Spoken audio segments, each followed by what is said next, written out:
This video will demonstrate the instructions on how to perform the Goldmann tonometry. Tonometry is an applanation technique used to measure the intraocular pressure in the internal structure of the eyeball. It measures the amount of force required to flatten the cornea.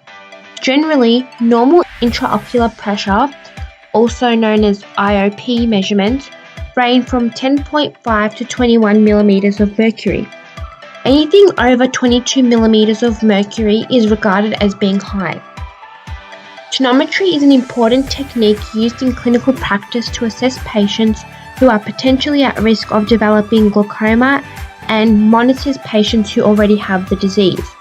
This is because patients with a high IOP are at greater risk of developing glaucoma, whilst high IOP is correlated to an increased risk of glaucoma. It shouldn't be isolated from other signs of glaucoma, and high IOP does not necessarily mean that the patient has glaucoma, but rather is at greater risk. Goldmann tonometry is considered the gold standard to measure IOP. It is the most accepted and accurate method. There are two types of Goldmann, the Haag-Streit and Darshini. In this video, we'll be using the Haag-Streit Goldmann tonometer.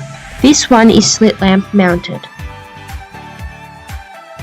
Equipment you will need will include hand sanitizer or soap, tissues, slit lamp, Goldmann tonometer. This one is the Haag-Streit, which is also slit lamp mounted, applanation prism, local anesthetic drop.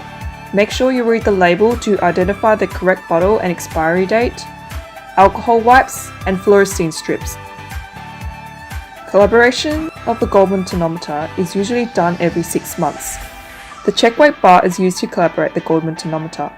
Calibration is done at the 0 to 6 mark. This is also equivalent to 0, 20 and 60. Insert the check weight bar into the slot of the tonometer starting at 0, which is marked at the center. Dial the barrel at 0. Turn the dial backwards in small increments. It is expected the arm should fall towards the examiner. When turning the dial forwards in small increments, it is expected the arm should fall towards the patient or away from the examiner. Now position the check weight bar at 2, making sure the longer part is facing the examiner. Dial the barrel at 2. When turning the dial backwards, the arm is expected to fall towards the examiner. Now position the check weight bar at 6 and repeat the previous steps. If the check weight bar does not respond to any of the movements above, it was not accurately calibrated.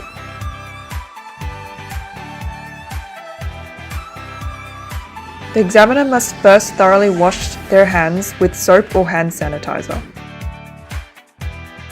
Setting up the slit lamp. Turn to the brightest illumination.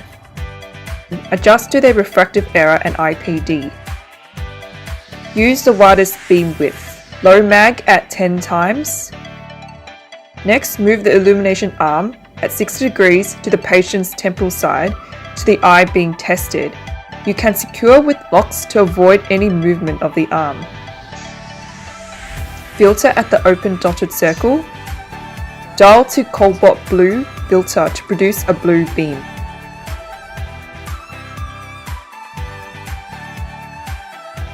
Attach the applanation prism onto the Goldmann tonometer. Align the prism head at 180 degrees. Insert the base plate. Insert the tonometer into one of the holes of the base plate. A click sound indicates it is properly secured. To compensate for patients with high astigmatism of greater than 3 diopters, align the prism head to the patient's axis of astigmatism in minus cylinder to the 43 degrees axis, which is indicated by the red mark or A.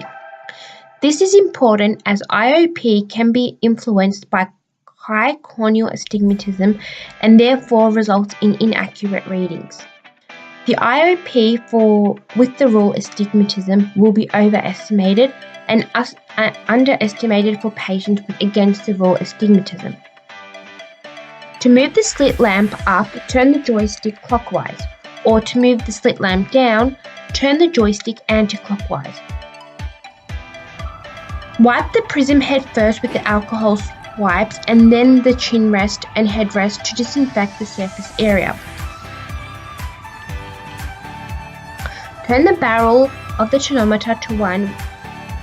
Setting up the patient. Hi Tammy, I'm Darshini. I'm an Orthoptist student. I'll be measuring your IOP today. Have a seat. Before instilling the anesthetic drop, it is important to ask the patient if they are allergic to anything. If they are not, you can proceed with the procedure. Explain that it will initially sting a bit. Ask the patient to tilt their head back and to look up towards the ceiling. Now gently squeeze the bottle to instill a few drops into the patient's eye, making sure the tip of the bottle does not touch the patient's eyelashes or eyelids, and give them a tissue to gently pat away the excess fluid. Note, when instilling the drops, make sure the lid of the drops does not touch or come into contact with any surfaces, risking contamination. Put the lid between your index fingers to avoid this.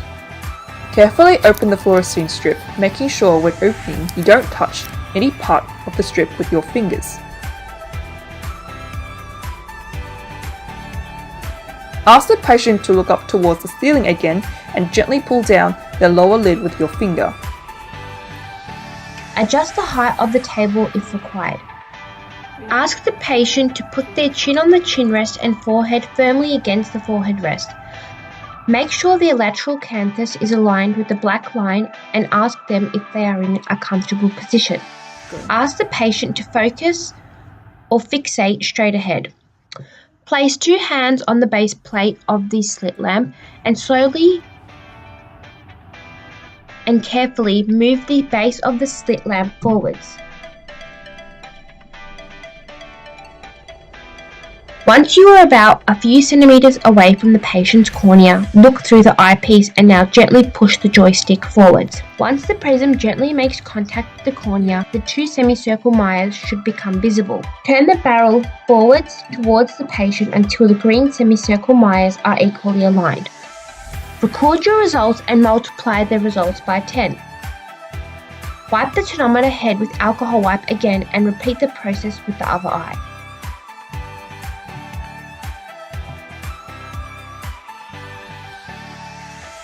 Results and interpretation. The letter A represents appronation. The clinician's left-hand side represents the patient's right eye, and the clinician's right-hand side represents the patient's left eye. Record the IOP results under the letter. In this case, we first measured the patient's left eye, and the IOP measurement came out to be 14 millimeters of mercury at 12 p.m. Note the time when the test was performed because of diurnal variation. This means that the IOP can fluctuate throughout a 24-hour period. In this image, the Myers are too wide. This indicates that there is too much fluorescein in the eye. This results in an overestimation of IOP. To correct for this error, the slit lamp should be removed from contact with the eye and the prism head should be cleaned with a tissue and alcohol swab.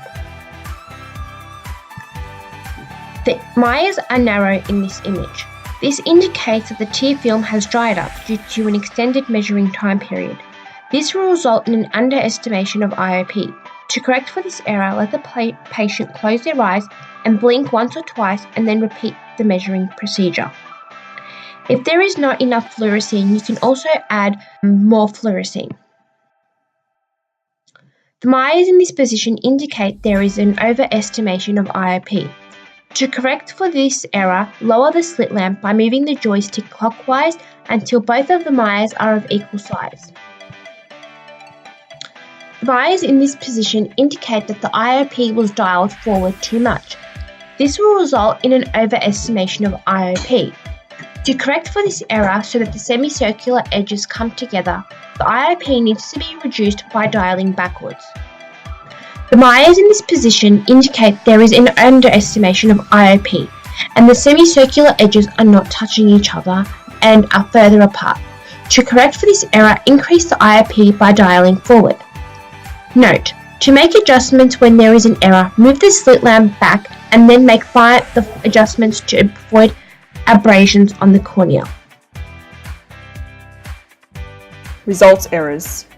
The central corneal thickness can influence the IOP results because it can mask the true IOP. Usually, the normal central corneal thickness is around 540 microns. Many patients with thin corneas that are less than 555 microns will result to a false underestimation of the IOP. This is due to less force being required to applanate the cornea.